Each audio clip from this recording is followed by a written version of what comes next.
Okay, greetings everyone. It's George here. We're now into day 4 of week 3, and today we're going to get into shining the light on the separation. So we've been talking a lot about the division process within thought, and now we really want to try and shine the light on seeing that process.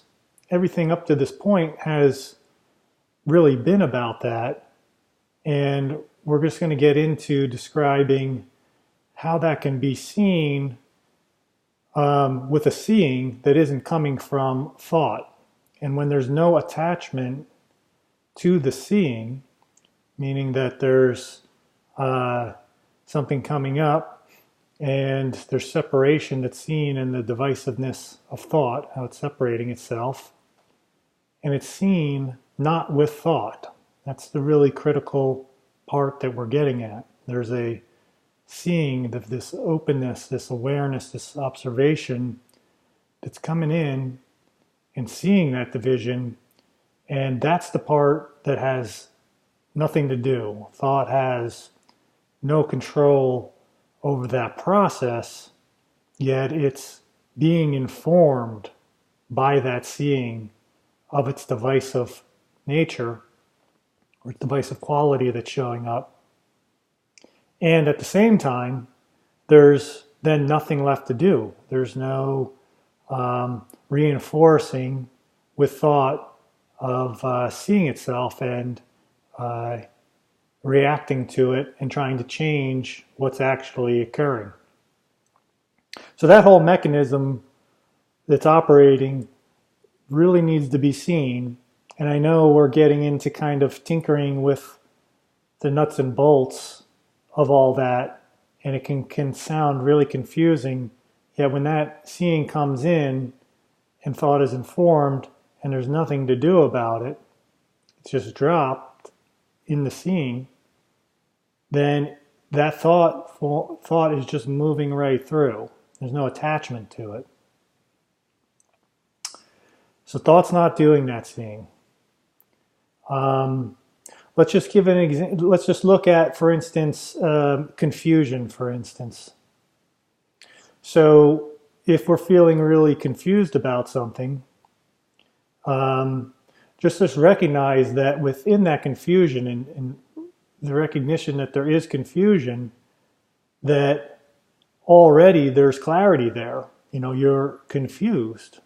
So there's clarity within that confusion. When there's fear usually associated with confusion, and when that happens, the self-concern can show up. Thought knows it's confused, and thoughts will come in to try and get rid of, to correct, to change the situation because of the fear that's arising.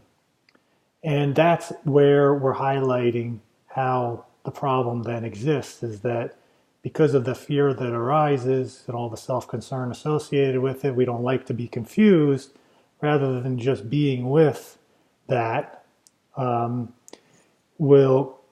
thought process will kick in to try and eradicate that, but it's really just adding more to the confusion. And already the clarity that we seek in those situations exists with the very fact that there's confusion, and that confusion will move on its own.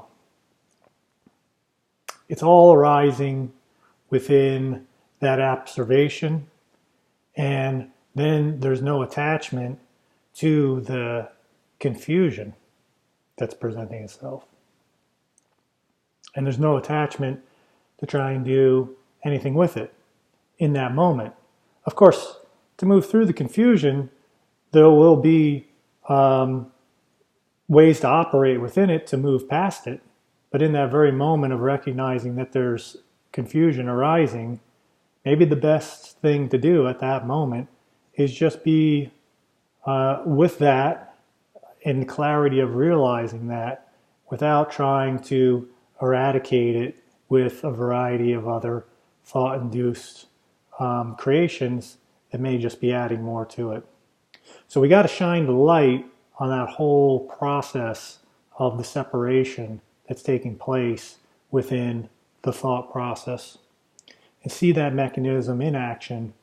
And that's what we're driving at.